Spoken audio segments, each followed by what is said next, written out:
Selamat datang kembali di channel Saor Siagian.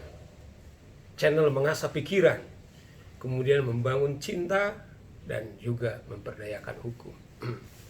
Kali ini kita akan membahas soal hukum yang saya beri tema, apakah Jaksa Agung terlibat dalam kasus Joko Chandra?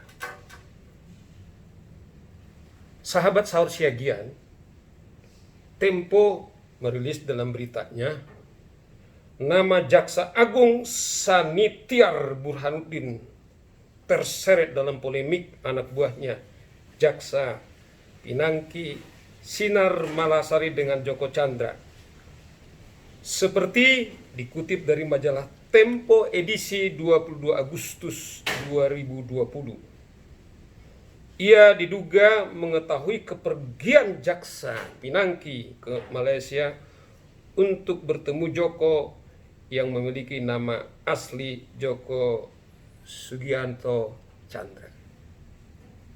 Sahabat Saur Siagian ini menarik karena kita mulai dulu dari perspektif hukum kita dalam KUHP pasal 270 bahwa jaksa adalah yang penanggung jawab untuk melaksanakan satu putusan yang telah mendapatkan keputusan tetap atau yang populer itu kalau sudah ingkrah.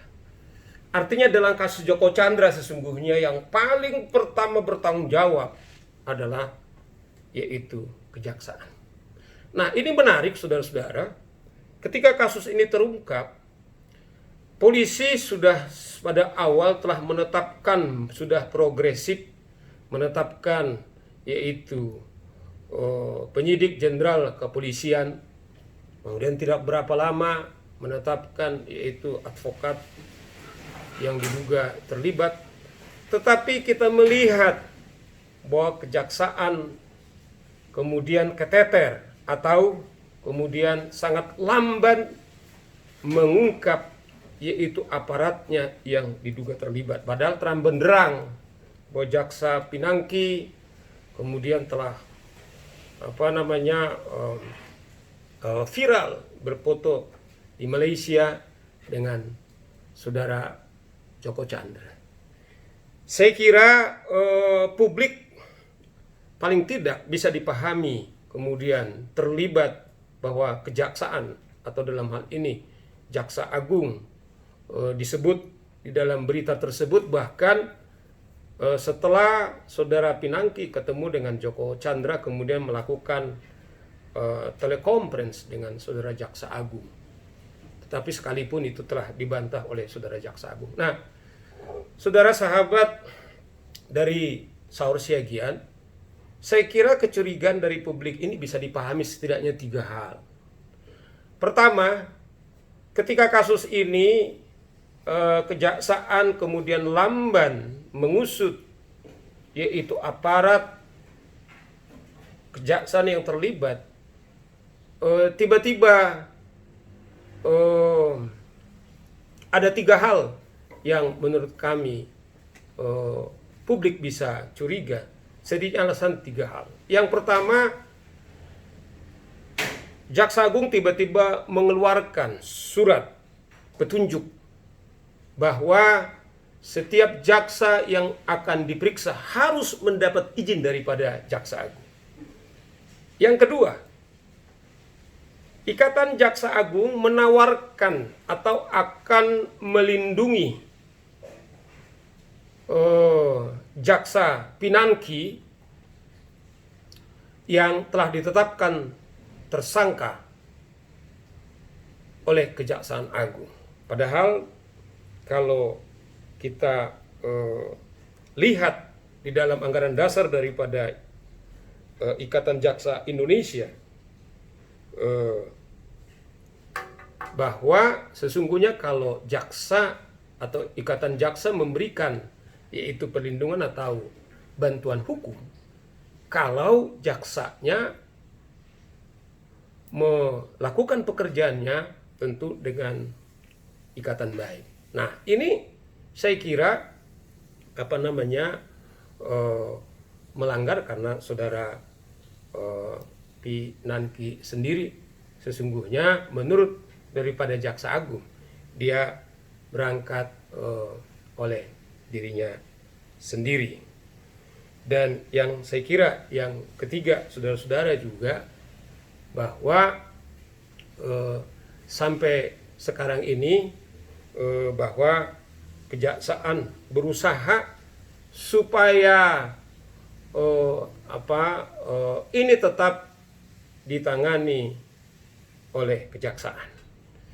Nah, dalam kondisi segini saya kira kejaksaan akan menjadi kesulitan atau akan mendapat serangan kalau masih tetap berusaha untuk menangani kasus daripada Jaksa Pinangki ini. Nah, oleh karena itu saya kira paling tepat agar jaksa jangan sampai sasaran tembak atau sasaran kecurigaan seperti amanat daripada Undang-Undang KPK di pasal 11 ayat A, bahwa KPK berwenang menangani kasus yaitu korupsi yang dilakukan oleh penegak hukum. Nah, oleh karena itu saya pikir agar kasus ini bisa terang benderang, agar kasus ini tidak menyandera daripada kejaksaan, saya pikir Jaksa Agung supaya juga seperti pernyataannya bahwa dia tidak terlibat, bahwa dia bersih, sudah saatnya berjiwa besar agar menyerahkan penegak hukumnya atau aparatnya yaitu kepada KPK. Sehingga kasus ini kemudian bisa ditangani dengan objektif, kemudian juga bahwa Kejaksaan Agung juga bisa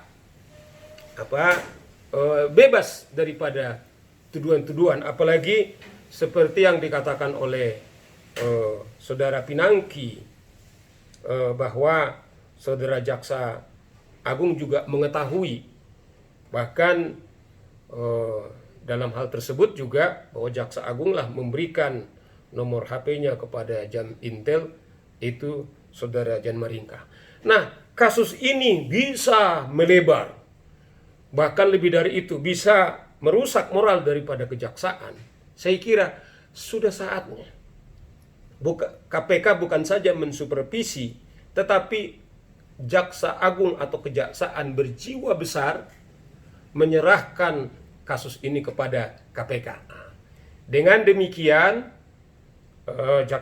kejaksaan akan bebas daripada tuduhan-tuduhan atau kecurigaan, dan pada saatnya Jaksa Agung akan sangat terbuka untuk membahas atau menuntaskan kasus ini secara objektif, secara terbuka, dan bahkan siapapun yang terlibat harus kemudian diusut tuntas. Karena kasus ini saya kira sangat serius karena menyangkut yaitu aparat penegak hukum kita. Demikianlah sahabat Saur Siagian, semoga dengan perbincangan atau analisa hukum kali ini bisa menambahkan pembelajaran kepada kita. Jangan lupa